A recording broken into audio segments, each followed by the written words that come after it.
السلام علیکم ورحمۃ اللہ وبرکاتہ۔ محترم سامعین، اگر کسی کی اولاد، بچہ یا بچی نافرمان ہو، اپنی ماں باپ کی اور بڑوں کی بات نہ سنتی ہو، تو ایسے لوگوں کے لیے ایک قرآنی آیت کا وظیفہ ہے۔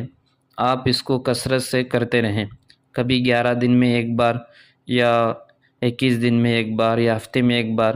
اس آیت کو جس طریقے سے میں بتاؤں گا آپ کرتے رہے، انشاءاللہ اللہ کی ذات سے امید ہے کہ وہ فرما بردار بن جائیں گے۔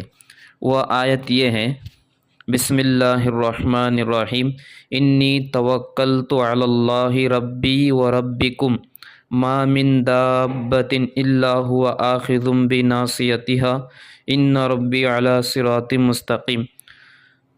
بچے کے یا بچی کے پیشانی کے بال پکڑ کے 3 مرتبہ اس کو پڑھے اور اس پر دم کرے، انشاءاللہ تعالی وہ فرما بردار و مسخر ہو جائیں گے۔